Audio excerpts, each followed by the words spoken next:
Hello everyone. Previous part में हमने elevation in boiling point का डेरिवेशन डिस्कस किया था और उसी से मॉलिक्यूलर वेट फाइंड आउट किया था। अब उसी के रिलेशनशिप करेंगे हमने जो दो प्रीवियस प्रॉपर्टीज किया उनके साथ। तो next topic is relation between elevation in boiling point and lowering of vapour pressure, यानी जो हमारी फर्स्ट प्रॉपर्टी थी, इनके बीच का रिलेशन। अब लॉवरिंग ऑफ वेपर प्रेशर और एलिवेशन के बीच में करना है, तो एलिवेशन का रिजल्ट यूज करते हैं, वो हमने पीछे निकाला। Delta TB is equal to 1000 into KB into W2 upon M2 into W1। ये हमने मॉलिक्यूलर वेट वाली पे निकाला था, जहाँ M2 को उधर ले गए तो डेल्टा टीबी को इधर। Now what is W2 by W1? W2 by M2 हमारा क्या N2, ऐसे W1 बाय M1 हमारा क्या होता है N1। ठीक है, तो ये वैल्यू हम यहाँ पे पुट कर सकते हैं। W2 बाय M2 तो ये रहा, पर यहाँ W1 है तो W1 की वैल्यू निकाल लो, दैट इज N1 M1। ठीक है, ये वैल्यू हम कहाँ पुट करेंगे? In this equation. Use this value in our equation.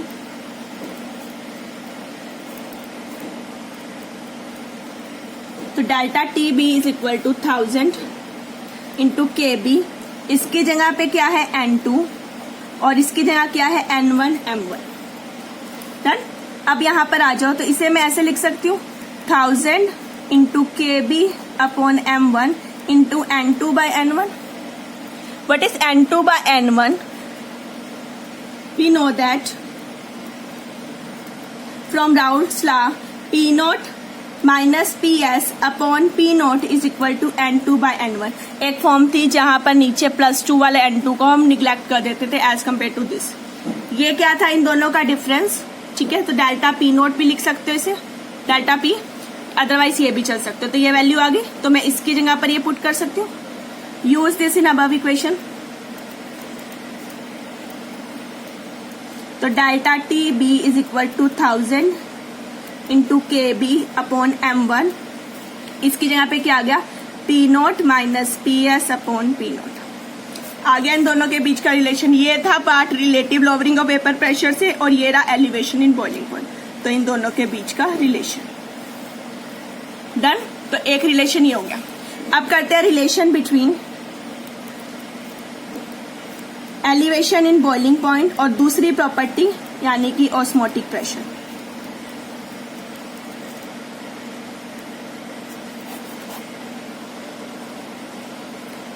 अब एक प्रॉपर्टी तो हमारे पास यही है, delta TB is equal to 1000 into KB into W2 upon M2 into W1। और ऑस्मोटिक प्रेशर हमारा क्या होता था? Pi V is equal to N2RT। Now you can take P here, PV, तो पूरे रिजल्ट में P आ जाएगा। अगर आप P लेके चलते हो तो P ले लो, अदरवाइज पाई लेके चलना है तो आप पाई ले सकते हो, अप टू योर चॉइस। ठीक है, ये चीज क्या आ रही है N2 की, तो मैं यहाँ से N2 की वैल्यू निकाल सकती हूँ। वो क्या दिखी? पाई V अपॉन RT। और हेयर W2 बाय M2 अभी ऊपर रखा था, N1 है, N2 सॉरी, तो मैं इसे N2 लिख सकती हूँ। Use N2 value hair.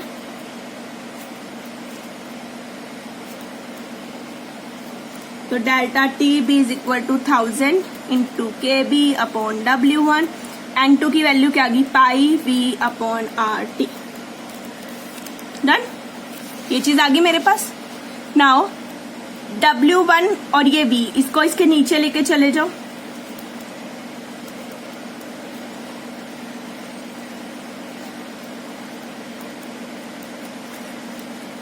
Weight upon volume, that is density, mass upon volume. तो W1 अपॉन V क्या आ जाएगी? मेरी डेंसिटी। तो मैं इसे D लिख सकती हूँ।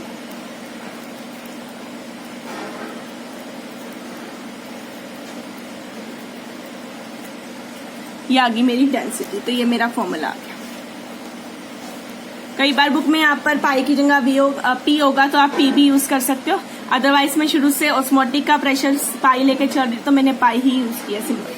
ठीक है, तो ये आ गया इन दोनों के बीच में ऑस्मोटिक प्रेशर और ये एलिवेशन इन बॉइलिंग पॉइंट, इन दोनों के बीच में रिलेशनशिप। अब इस प्रॉपर्टी में हमारा सिर्फ एक टॉपिक रह गया, वो है इसकी मेजरमेंट, कि कैसे हम इसे मेजर करेंगे। तो इसकी एक्सपेरिमेंटल डिटर्मिनेशन करते हैं। तो our next topic is experimental determination.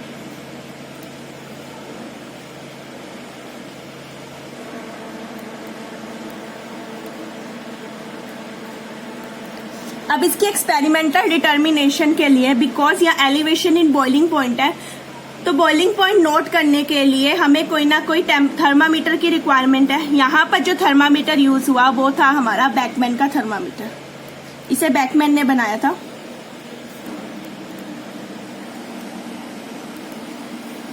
जो बैकमैन का थर्मामीटर है, मैं उसकी अरेंजमेंट यहाँ पर बना रही हूँ।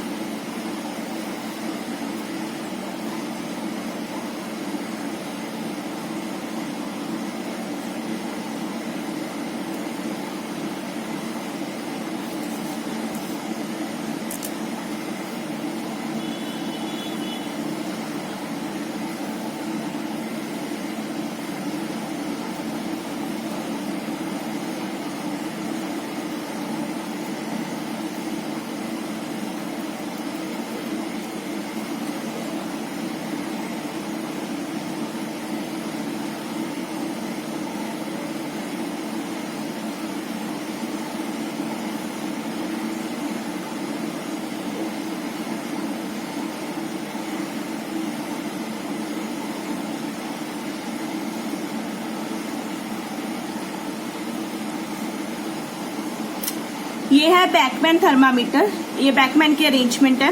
ये थर्मामीटर 0.01 डिग्री सेल्सियस तक आपका जो टेम्परेचर है वो मेजर कर सकता है। इस कंप्लीट स्केल को 6 पार्ट्स में डिवाइड किया हुआ है। जो कैपरेरियस में 6 पार्ट्स में डिवाइड किया है। मर्करी थर्मामीटर है, मर्करी फिल है, और ऊपर यहाँ पर एक इसका रिजर्वर है। ये नीचे मर्करी का बल्ब है, जिसे टेम्परेचर जिस पॉइंट पर रेज करेगा आपको वो नोट करना है। यहाँ पर ये क्या है, हमारा मर्करी का रिजर्वर।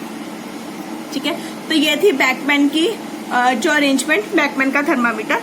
अगले जो हमारे इसके अरेंजमेंट मेथड है, ये कोई मेथड नहीं हुआ, ये सिर्फ उसका थर्मामीटर की अरेंजमेंट है। जो हमारे मेथड है उसमें जो थर्मामीटर यूज हुआ है वो बैकमैन का ही थर्मामीटर है। ठीक है, तो अब आते हैं इसके मेथड्स पे। तो जो हमारा फर्स्ट मेथड है वो है इसका लैंड्सबर्ग का मेथड।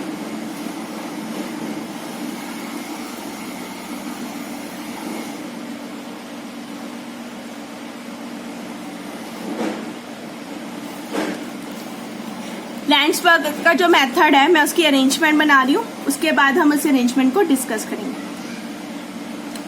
सबसे पहला जो पार्ट है इसकी अरेंजमेंट का वो है ये एक टाइट्रेशन फ्लास्क, कॉनिकल फ्लास्क। ठीक है, यहाँ पर एक ट्यूब लगी हुई है हॉट एयर पास करने के लिए, ताकि सोल्यूशन क्या बॉइल हो। यहाँ पर आपने लेना है प्योर सॉल्वेंट। अब यहां से एक यू शेप की ट्यूब जाएगी।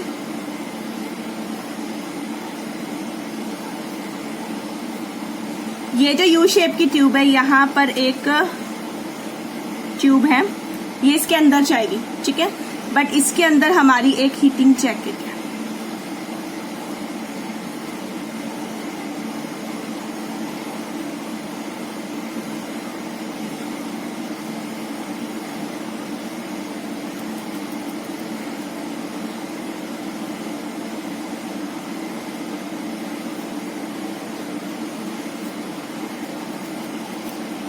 यहाँ पर वो थर्मामीटर रखा हुआ है, ये थर्मामीटर है।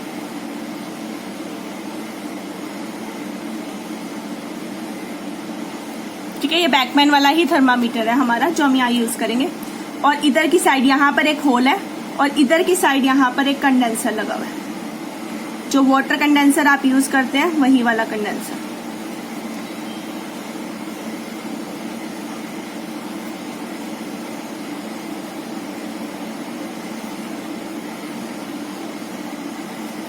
ये इसकी इनलेट और आउटलेट हो गए।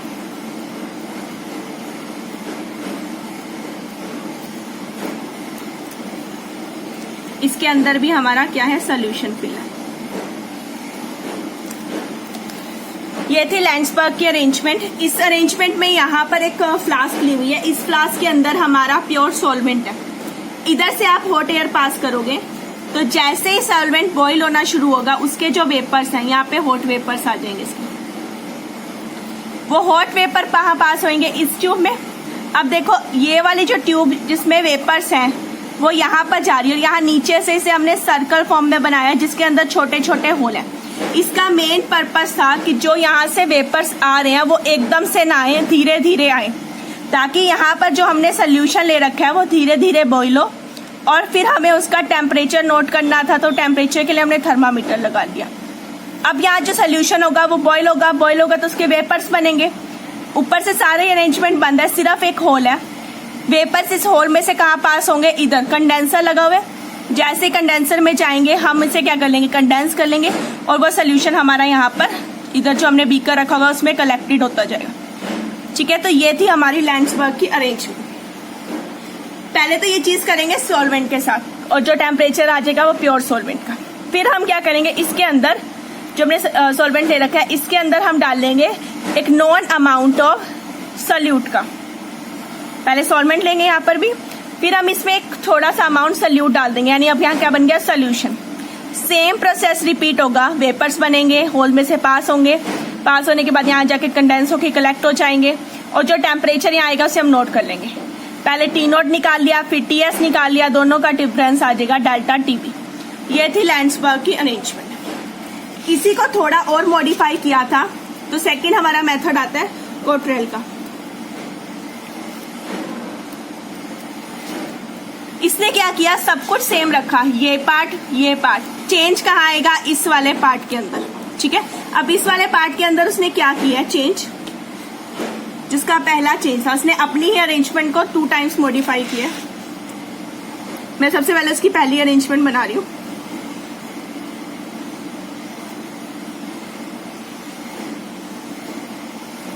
यहाँ ये थर्मामीटर है, ठीक है।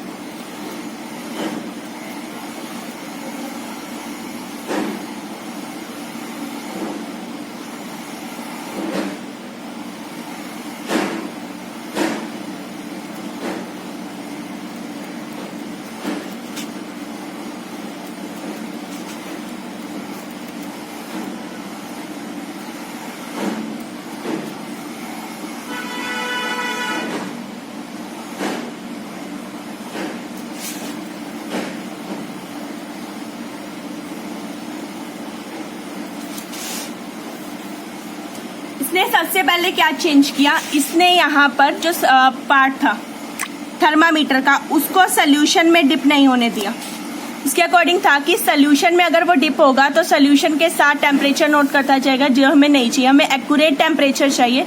तो इसने हमेशा इसके लेवल को ऊपर रखा ताकि यहाँ पर वो सिर्फ उसका टेम्परेचर नोट करे जो कि वेपर्स का है, ना कि सोल्यूशन। तो इसने इसे स्टैंड करने के लिए हवा में नहीं लटका दिया, हवा में न लटका के उसने इसे इन्वर्टेड फनल के ऊपर रखा है। जो फनल होती है उसे इन्वर्ट किया, और ये थोड़ी सी अलग शेप की है। इसकी जो आगे की जो हमारी होती है ना सीधी होती है, ठीक है, जो ट्यूब होती है ये थोड़ी इन्वर्टेड है, टेढ़ी हुई है, इसके ऊपर स्टैंड किया। दूसरा चेंज इसने क्या किया, यहाँ पर से हीटिंग हो रही थी, हीटिंग एकदम से ना हो उसे रोकने के लिए यहाँ उसने पोरस पोर्ट डाल दिए। जैसे आप जब कंडेंसिंग वाला काम करते हो वहां पर आप डालते हो, सेम वैसे। और जो यहाँ पर इधर कंडेंसर तो लगा ही दिया, यहाँ कंडेंसर वाली अरेंजमेंट। पहला चेंज तो उसने ये किया। फिर अपनी ही अरेंजमेंट को थोड़ा और मॉडिफाई कैसे किया उसने,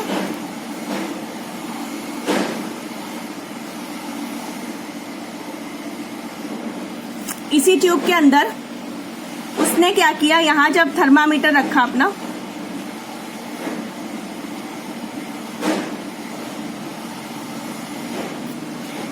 इसे इस तरह की फनल पे रखा। ये एक अलग शेप की फनल बनी हुई है।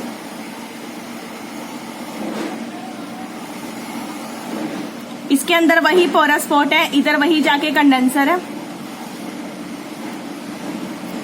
बट अब की बार 2 चेंजेस आए। एक तो फनल की शेप को उसने चेंज कर दिया, ठीक है, यहाँ पर फनल की शेप आ गई ताकि उसे आराम से रेस्ट मिले, ऐसा इसमें नहीं था। और दूसरा, ये जो थर्मामीटर है इसके अराउंड उसने एक होलो जैकेट लगा दी, यानी होलो स्फेयर लगा दिया।